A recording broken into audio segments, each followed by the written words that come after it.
Ayan. Punta kami Kail. Maihatid kami na blessing galing sa isang sponsor natin ng USA. Kaya abangan nyo. Galing pa si Mikael ata nagkasakit. Pero magaling. Sana maging magandang Pasko na hindi na magkasakit. Mahirap. Mahirap ang buhay. Kung magkasakit. Sana okay na si Mikael. Wala nang nakamdaman. Ha? Okay na. Nabagigin naman. Kasi mahirap. Mahirap magkasakit. Ayan, pasok na kami.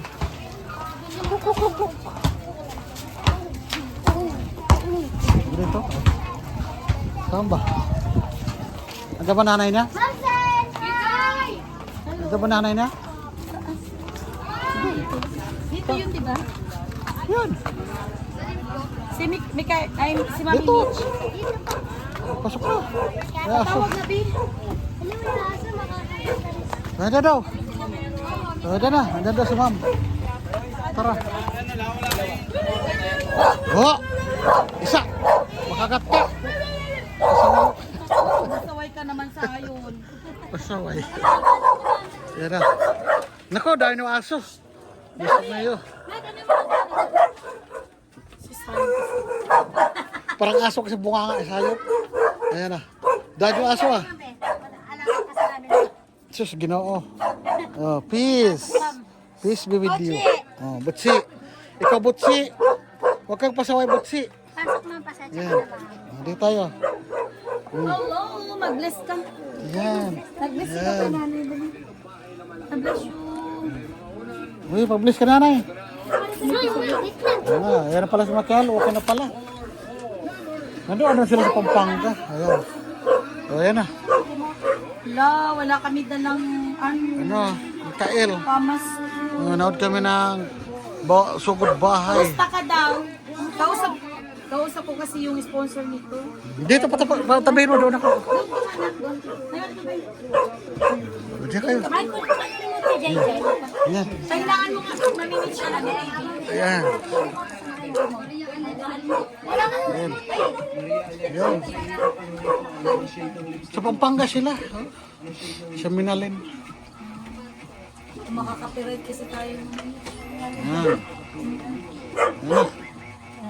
Ayan, kumusta ka na daw sabi ni Ma'am Ana. Miss Ana. Okay ka na? Okay na siya na. Ano ba sakit niya? Hindi talaga na ano, ma'am, kasi hindi siya pina-admit. Kasi ang ano sa kanya nun, baka doon sobrang daw po ng kain ng chocolate. Hindi ko siya sa chocolate. Sabi talaga ng doktor, baka naman akala niya lang dugo, pero chocolate lang siya. Kaya lang kasi nung dinala namin siya dyan sa mga pabela, dito ng area F, hindi na talaga siya inano kasi pina-admit na talaga siya agad sa ospital. Kaya sabi sa amin, hindi na nga kami pinabayad yung check-up. Sabi niya, wag niyo na akong bayaran sa check-up. Basta dalhin niyo na siya agad ngayon sa ospital. Unang dinala namin siya sa DASCA, hindi kami nasikaso agad kasi sabi, kakasuka lang naman pala. So sabi ko sa ma'am, ilang beses po ba dapat magsuka yung bata bago na sikasukin? Gusto na maghina. 24 hours daw kasi bago siya masikaso, kaya tinakbo namin ng Maynila. Oh, saan sa Maynila? Sa PCMC po, sa may Quezon Ave, Ito sa layo. Philippine Children's Hospital, mag-ambulance naman kami papunta doon. Ah, Buti doon. may naman may ambulansya. Meron, dito pa kami nakapatin sa DASCA kasi dito sa barangay. Wala. Wala din, ang papahiram lang sa amin, yung van lang din na wala namang Walang gas. Kumain ng chocolate. Dandan sa chocolate. Oo. Masama. Diabetes. Diabetes. Tingnan mo yung katawan ng isa-isa din niya na kumakain din ng chocolate. Yan. Sabi siya kasi malaki. Oo, tingnan mo naman ikaw. Kaya sabi ng doktor, next time daw, pag ganun ulit yung nangyari, admit na talaga siya. Hindi daw kasi siya pwedeng i-admit o lagyan ng dextrose kasi okay naman din yung vital signs niya. Kaya ang ginawa sa amin doon, pinaantay na lang kami. Sabi ko naman, Bakit yung dinala? Yung sumuka siya, ano bang itsura niya? kasi yung ano lang talaga, yung parang nakita namin parang kulay chocolate yung talaga siya. Eh wala na siguro siyang maisuka. Kaya nung last na suka niya talaga, nakita ko na talaga pula na dugo na talaga siya. Dugo na. Buti ka mo nandun kami sa may ospital. Tapos yun, binabili na lang ako ng gamot sa may Mercury. Kasi yung pharmacy nila, walang gamot. Sa Mercury pa ako nagpunta. Nung pinainom na namin siya ng gamot, dun siya okay. Kasi sabi ko sa Vivo Life, sinusuka niya lang din. Eh, pabawat kain niya, isusuka niya lang din. Hanggang sa wala na siyang maisuka. So, bali, may naramdaman pa yun na iba instead sa chocolate. Kaya nga po. Hindi yung gano'n na chocolate ano. Oo, dapat May na ano pa yan. dapat may findings siya na bakit yung mga bawal. Inano din talaga siya na hindi siya maano na sa pagkain. Dapat yung pag Ay, limited. sobra, oo. Kasi Baka may yung, Mm-mm. baka masanay siya sa sa dark chocolate. Bawal siya sa milk. No. Kainin niya po. nagatas ka na lang, be. Kaya nga. Huwag ka masyado Ngayon, kumain. ang sabi ni Miss Ana, wala kaming dalabi. Okay lang, ma'am. Hindi kasi ikaw daw ang bibili. Ikaw ang gatas, siguraduhin mo yung gatas. Kaya ano ng gatas kasi. Yun. Cereal, ma'am. Binila ko talaga siya ng cereal. Tsaka oatmeal. Yan yung nakakain ko sa kanya. Eh di kung bawal sa yung chocolate, wag na. Pero pwede rin siya mag-Milo. Pero yung Milo, Hindi talaga man may mga chocolate na biscuit lang lagi nga kinakain talaga yung binibili yun ay sa tanggalin na lang yun. Wag mo na Pero yan. yung Milo pwede yun kasi para may energy. Oo, safe naman yun tsaka pambata. May kasi naman sa Wag mga mo lang chocolate papakin yung Milo, be, iinumin. Oo, kaya ilulusa mo sa mainit. Ano yung Nung nagkasakit kasi siya, kahit pa paano naman nagpadala yung kita na 2,000. Yun, binili ko sa kanya. Pag ng masobrahan cereal. ka yan. Hindi yung mga yung mga pagkain na pinagbabawal. Ganun yung mga pinapakain ko sa kanya. Yung mga egg. Oo, ma'am, sa gamot. Pag egg, mga tika. Mga tika. Kasi sa gamot niya, tapos Sa syempre sweet. nagbigay din kami. Ayun. Gamot lang palang babayaran doon sa piscina. Opo, ma'am, tsaka babay nila namin. Oo. Kaya nga. Mamimit! Yes Mamimit! po. Tignan mo muna po yung yung warning. Baka may mga allergic reaction po kasi kapag tumitingin po sa pagkain, So, second interview ang tinitingnan ko bata. po yung warning sign kung may may mga allergic Oo, kaya reaction. Allergic yata siya sa milk o sa wheat. Hindi sa Chocolate. Chocolate nga. chocolate Na over. Hindi, kasi yung yung ingredients ng chocolate, minsan may mahalong mga pampallergic na bawal sa kanya. Oo, ma'am. Kaya nga sabi ko sa kanya, magano na lang siya sa chocolate. Ano? Bawasan ang chocolate. Oo. Kasi mahirap na. Milk na lang muna siya. Oatmeal, yun. Oo. Gatas talaga yan siya. Kasi mahirap na. Gatas talaga yan siya ngayon. Sayang talaga. Panawagan mo ulit si Tita Bunso. Talaga siya nagpaparamdam. Tita Bunso, wala na. Isa na lang si Miss Ana talaga. Kausap ko siya. Dahil papunta na kami, mga 10:30. Kausap ko siya matagal kasi yung pag nag-usap.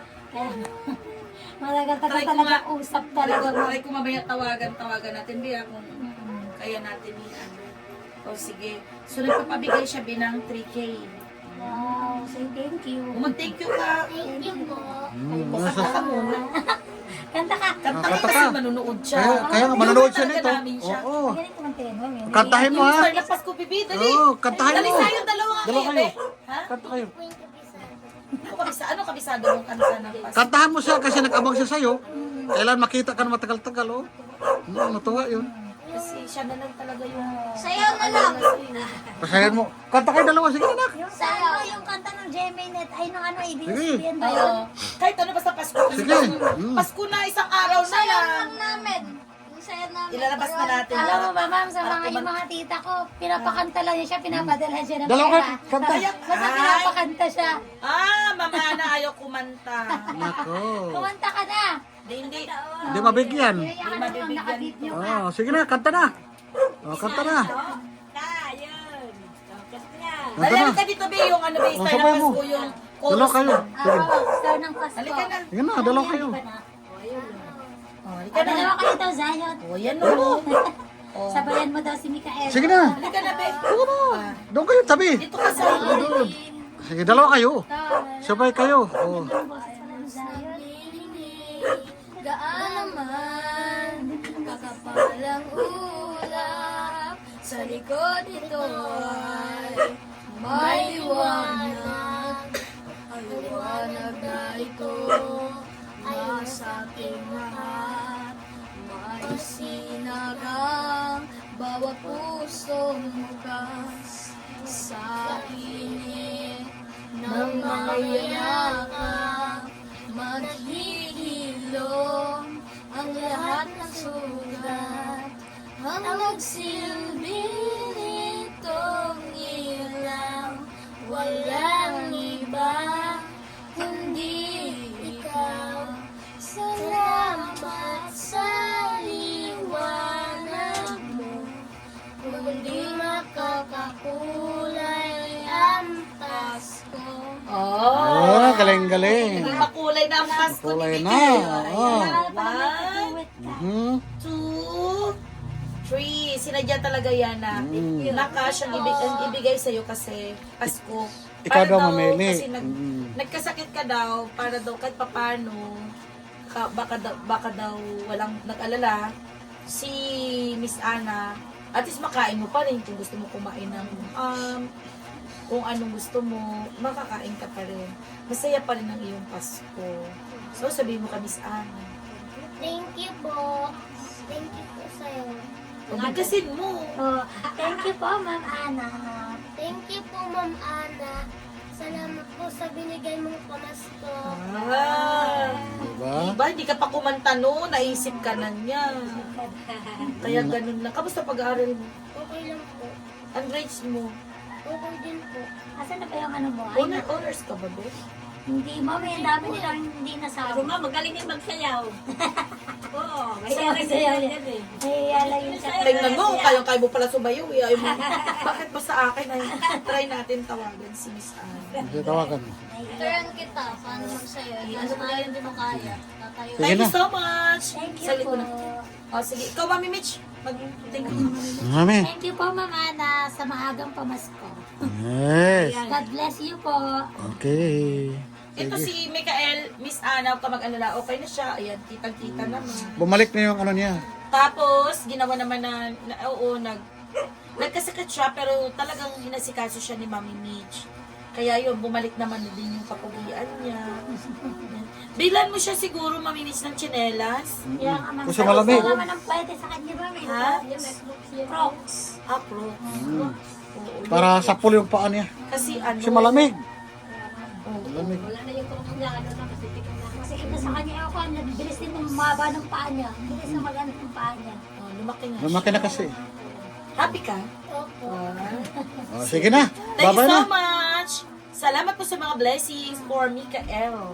Bye-bye. So, yan na po ang kanyang 3,000 na pamasko for Miss Anna from California, USA. Okay. So, maraming salamat po.